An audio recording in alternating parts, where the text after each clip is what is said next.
33rd District, but I am also the chair of the Michigan Firearm Safety and Violence Prevention Caucus. Yeah.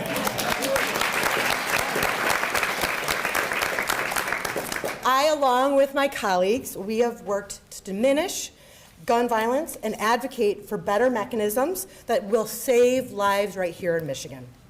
Gathering today with fellow lawmakers and our stakeholders and others who are dedicated to common sense reforms demonstrates our commitment to making Michigan safer. During these efforts, I was very shocked, just as you were, when we read the New York Times article a year ago. Do folks remember that? That New York Times article that came out? And we found out that our own Michigan State Police weren't completely destroying weapons. Right? We found that out. We did not know that. And so we got busy right away. And it was so nice. We worked really well with MSP, and we were able to come up with some solutions around that. But that means that we're talking about thousands and thousands and thousands of guns. And so we're wanting to make sure that those are off the streets. These are guns from gun buyback programs. They're guns that were used in the commission of a crime. They also might be police service weapons that are turned in for upgrades. That might also be the case. And so I'm just so grateful to have worked with MSP and our stakeholders and the governor, and we've agreed to put a stop to this practice. Now MSP completely destroys every firearm that it gets.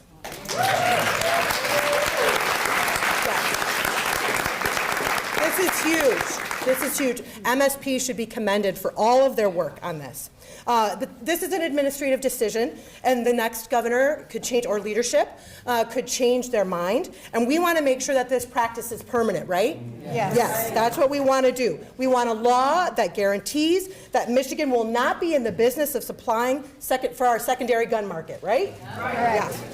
And so that's why I, along with Representative Price, have sponsored House Bill 6144, 45, and 46. That's what we got to testify on yesterday in Representative Conlon's committee. And so we're excited to keep working on that, hoping to have those bills to the House floor and then moved over to the Senate. But I'm really proud of the work that we're doing. I'm proud to work with my colleagues, proud to work with our stakeholders, proud to keep working, and I'm committed to all of you that we will work to make Michigan safer and more address the terrible violence that impacts each and every one of us in so many awful, traumatic, and tragic ways. We are with you and want to make sure that we don't have any more senseless deaths. It's very, very important to us. I'm excited to be able to welcome the next person here, a dear friend. Yes. So Denise, many of you probably know Denise. So Denise and I don't even remember when we got to meet. We're Orange Event in Ypsi. In Ypsi, oh my gosh. Yeah, so Denise has done so much amazing work. She has an amazing story about her son that you're going to be sharing that? Yes. That she'll be sharing today. But please, please welcome Denise. First of all, I want to say thank you to everyone for being here.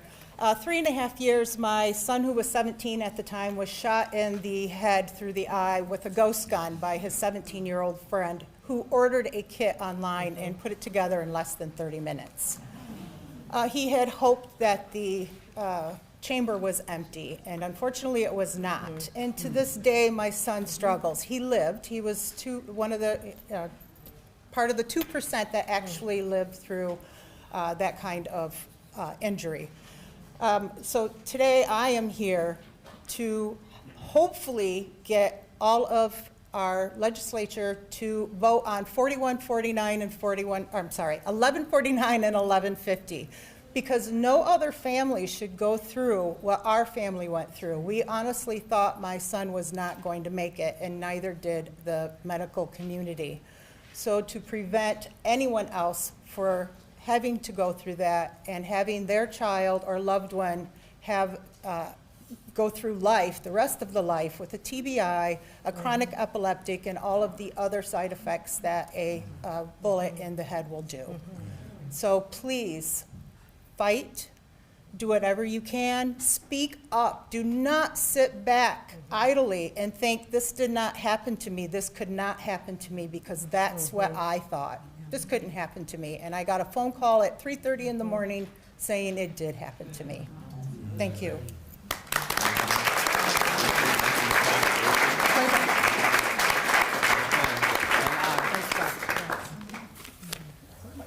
Well, next up, yet another advocate who deserves our applause, our Representative McDowell, has done a lot of work in terms of gun safety. Please welcome her to the dais here.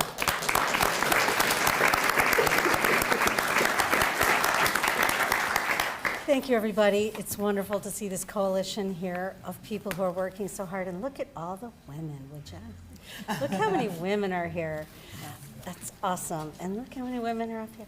I am State Representative Sharon McDonald. I represent the 56th House District, which is Troy, Clawson, and parts of Bloomfield, Birmingham, and Royal Oak. And Denise, I'm really sorry to hear your story and all of the terrible stories we hear every day across the country and across Michigan and, not in the rest of the world, but here. Guns do remain the #1 cause of death for our children in our country, which is insane. That's why I'm proud of the progress that we've all made here in Lansing over the past 2 years. I hope maybe we can do some progress. And if we can't over the next term, please keep coming to Lansing, keep pushing. Last year, we passed a number of good laws and aimed at reducing gun violence in the state, from expanded background checks to extreme risk protection orders, and also, of course, safe storage laws. And so here in Michigan, the safe storage law means that it is law that firearms must be locked up in a home with a child in it for everyone, and that's critical. And this can be accomplished easily. Most guns, I think, for sale in the state of Michigan, at least in gun shops, come with locks. A lot of people never even bust that lock out of the packaging. That happened in Oxford. There was a gun lock, never taken out of its plastic. I just want to remind everyone that you can get free versions, free gun locks, and free safes at the at an office of the Michigan Department of Health and Human Services and at your local police station. The challenge is that a lot of parents can't help their kids, can't protect their children if they don't know this law exists. That's why I'm happy to learn that community groups have been getting the word out for everybody that this law exists. They've been using grassroots meetings, social media, billboards, and even bumper stickers. Do we have any to display? And so you can find out more about that from some of the organizations here, and this is great work. However, we try to do something a little bit bigger. For safe storage to live up to its potential, parents have to know about it. That's why I've sponsored HB 5450 and worked on 5451 with Rep. Brixey. And it's a package that we call Safe Home, Safe Schools. And the idea is not only can we make sure that parents know that if guns are locked up at home, children aren't going to be accidentally hurt, or the other problem is committing suicide with a gun that's not locked up in the home. But also, 70% of school shootings they begin with an unlocked gun in the home, and they end up in the school, and they hurt other people's children. So my bill will require the Department of Health and Human Services to develop information regarding the law and how parents and guardians can find low-cost or free gun locks. And Rep. Brixey's 5451 requires school districts to pass this information down to every parent and guardian in a school district. Together, these bills require every school in our state to inform every parent and guardian about the law.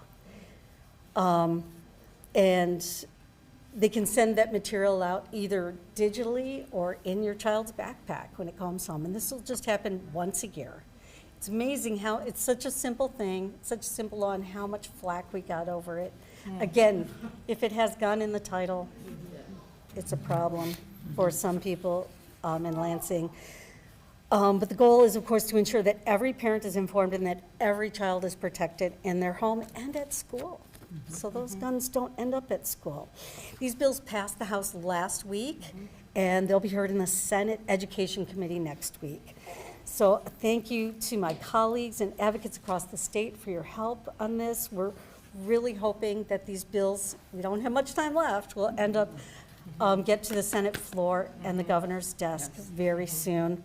And I call on my colleagues in the Senate to stand with us and stand with children and families to get this done. So thank you all very much for your attention.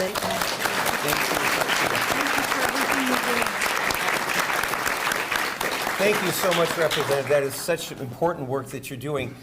You may have wondered, how do we break this circle of gun violence? And one of the more promising activities out there, something called Community Violence Intervention, CVI.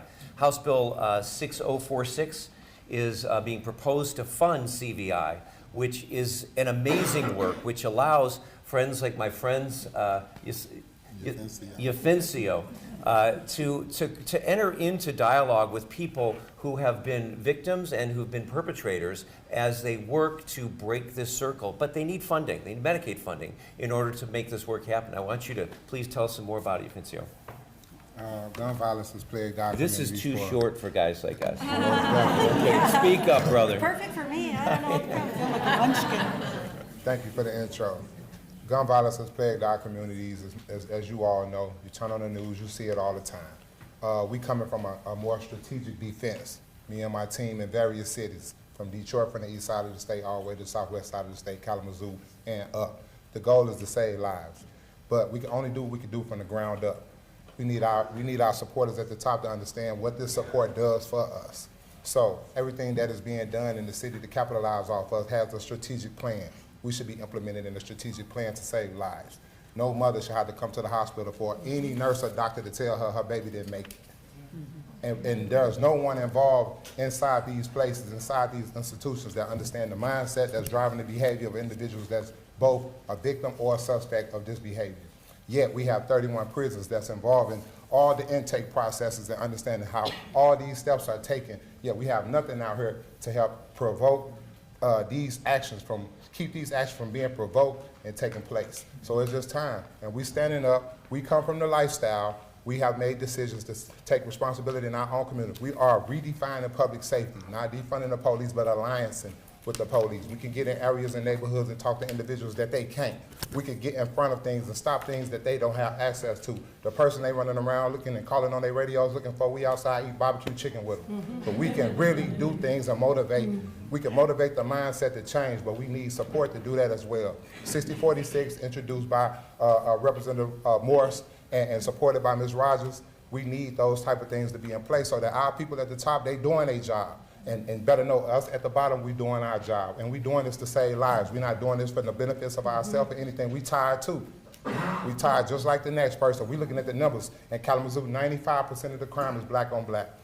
In the areas of north side, south side, east side. But when we get to prison, we all sharing noodles with each other. So what's the point?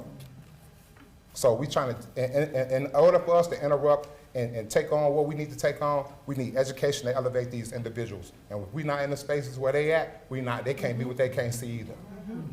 So we brought some here with us. We standing up for those out there, and we trying to get in front of this gun violence thing to let the city know we care. We just not being put in a position to show you that we care. And we don't want to be overlooked. And we don't want things like this to be overlooked and think things supposed to just fall in order because somebody hurt or because somebody died. People been dying. We standing up. We trying to put dents in those numbers that's making no sense. Yet we talking about everything else we need. No, we need to save some lives. If we don't educate individuals on what a community is, how we expect them to know how to act in the community? The other night I went to the City Hall council meeting and I took 2 individuals with me for the 4th time, taking individuals with me who had no clue what a City Hall was in their own town, who had no clue what goes on inside of these hubs.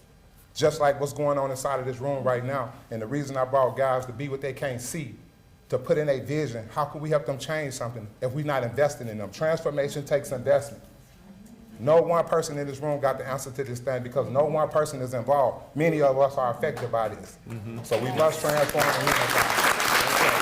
Thank you, my brother.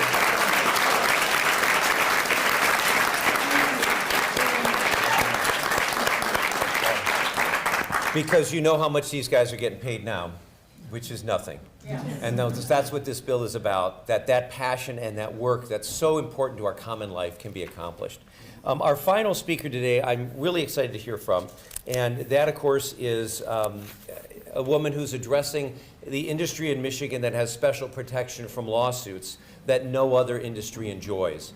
Of course, that's what I'm talking about, House Bills 6183, 6184, 6185. When the gun industry acts negligently, it's very difficult to hold them accountable in court. So, Can you Rep. Morse speak fast, actually, on the Oh, so 6046, sorry to interrupt. no problem, no problem. So we've got a change in the circle there. Oh, Representative Morse? Welcome, Representative Morse, who's going to speak on this. So I'm a last-minute addition, so no problem. So I am really proud to sponsor House Bill 6046 and stand with the people in Kalamazoo County who are working so hard, Defensio, Michael, Dominica, to impact their communities as trusted community messengers. As chair of the Department of Health and Human Services Subcommittee for Appropriations, I went across the state. I did 6 town halls from the east side of Detroit, where our highest level of gun violence, Saginaw, Grand Rapids, and Kalamazoo, to talk to our community members about what they think they need to make a big impact. And trusted community messengers and those people that are working in community violence intervention already, often as volunteers, risking their lives to be violence interrupters and to go to the hospital after someone comes in with a gunshot wound, to decrease the tension and the retaliation that often happens in these situations. So what is very exciting, this is a creative way to have another tool in our toolbox to reduce gun violence in the state of Michigan. And I am really proud to stand with everybody in this room who has fought so hard to make change in an area that is so challenging. So I urge my colleagues to support House Bill 6046, and if and when we make it to the Senate, that they move it as soon as they can, so we can have it on the governor's desk before the end of the year. So, yeah.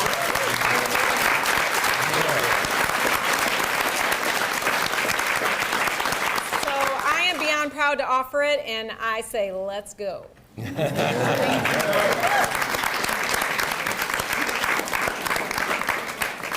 Gail, I think it's time. Okay, we're going to turn the corner with another important gun prevention issue. So again, my name is Gail. I am the mother of 3 daughters. My oldest daughter, name was Rachel. I say was because she was at work one afternoon. It was March 26, 2018, and she was at work. She was up near the front retail store, and she'd had problems with this guy that she'd been involved with. She had a PPO that was taken out against him. He'd also done a short stint in a mental health facility. He showed up at her work on that day. They argued. Witnesses said he went to leave, but he didn't fully leave the building. He came back in, pulled out a gun, and he shot her multiple times in the chest and the abdomen. Sorry, it's still hard to talk about 6 years later. He shot her multiple times in the chest and the abdomen, once in the forehead, and then he took his own life. So, of course, my first question was, where did he get the gun? Because he had a PPO. It was clearly outlined in there. You don't have guns. So, long story short, because we could be here all afternoon if I told you the whole thing, it turned out he was at a gun range and he was able to leave. This is a local gun range, local to Lansing. He was able to do some target shooting, but then after that, he put it in his pocket, we assume. He concealed it somehow. He left that building, and less than an hour later, my daughter was dead. So, given all the facts, we did pursue legal action. I was beyond blessed to work with the Brady United. Their legal team I was so fortunate to have the support I had. It was amazing. I mean, they really went above and beyond. And my takeaway from the whole legal process that we went through, even though we settled out of court, it's it is so worth it to pursue justice. It is, and it is, absolutely you should be able to do that. Any family should be able to do that. So that's why these laws need to change, and we need to support, every legislator needs to support House Bills 6183, 6184, and 6185. And I'm just so grateful to have had the support I've had and continue to have. Thank you. Yeah, thank you.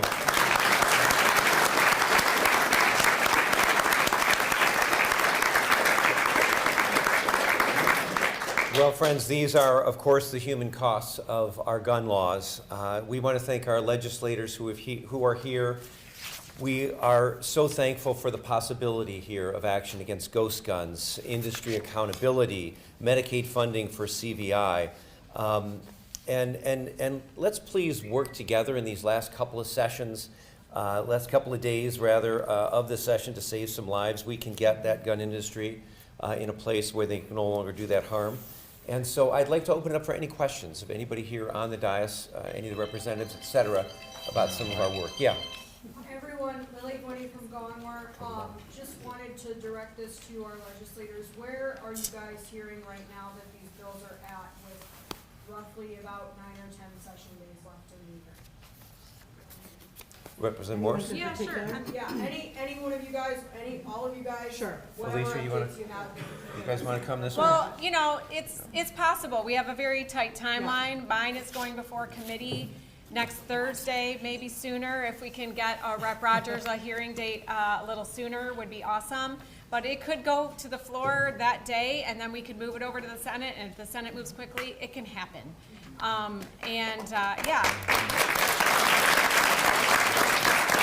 It takes all of us pushing, though. It takes all of us pushing and begging and pleading and lifting, you know, bringing light to all of these things that we're trying to get done before the end of the year, because really, this might be our last chance for a couple of years to have really meaningful work done. And mine, Safe Homes, Safe Schools, it did pass in November in the House, and it's moving on to the Senate. It's on the docket for next week, so I'm thrilled about that. And yes, it's a good one to push on. And I think we have time to get it done. And the package around the destruction of confiscated weapons. I just mentioned that Reverend Chris and I testified yesterday in Military Vets and Homeland Security. And so we're hoping to be able to have a vote on that next week and be able to get it to the floor immediately to kick it over to the Senate, much like Rep. Morse was talking with her process. Yeah. Great. Manager with Burrs News. I'm wondering what support you're seeing from your colleagues in the House and Senate with this. It's quite an extensive package of bills. Well, I've had discussions with people. I mean, to me, the CVI bill, I think, is pretty simple, right? It's not a gun control bill. It's literally just taking advantage of those federal dollars that are out there. Other states are already using this money for CVI, Medicaid reimbursement. And so, you know, I have started talking, this bill is moving very quickly and just got dropped a couple weeks ago, so we're building energy as we can, but everyone in this room is contacting everyone they can, and that's what we need to keep doing, so. And for mine, She said that there was a person she needed to get a hold of in order to get it moved through. What's the phone number so we can all call? Oh, we'll get that information to you. I don't know, I don't have it off the top of my head, but we'll talk to you about it. Thank you. as far as my understanding is that the Senate Education Committee Chair is extremely supportive of this bill, so I have very, very high hopes for it. Great. And in terms of the bills that I'm working on, I've spoken with folks on the Dem side, and there's a lot of support for these bills. Again, what the bills that we got testifying yesterday, it merely codifies a practice that MSP is currently doing now. I want to be very clear about that. And so MSP is already doing this, and so there has been lots of support for that. Great, thank you so much for your, oh, one more? Yeah, back to along with the Detroitans. The Senate previously introduced a bill that would change the liability for gun makers. It didn't succeed in getting through the Democratic-led Senate. How is this different, or why do you think you have a better chance this time around? Well, I think you have to look at what, I mean, every bill is unique, right? Every solution is unique. And so it's really like, is it a solution that is more palatable for some who don't like gun control or who don't want to hold gun manufacturers liable? But I think that the solutions we're offering are just different. So, you know, and it's the job of us as legislators to talk to our colleagues and help them understand why this is a solution that is workable for the people of our state. Yeah. Thanks, Beth. Anybody else? Okay, thanks for your time, everybody. We appreciate you coming out.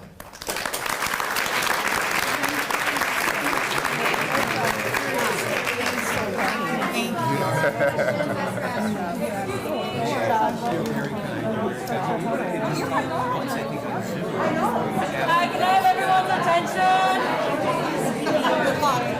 Can I have everyone's attention, please? Quiet. All right, for everyone that's with our team, great job. Thank you guys so much. Thank you, press, for being here today. We're going to head back to the church, and we're going to eat some lunch together and recoup and get our groups back and set and get ready for the afternoon meetings. We are eating lasagna. So I hope you guys, I hope to see you guys there soon. But remember, back to the church at 12 o'clock, we start lunch. If you have a meeting, go to your meeting, but make sure you have your group.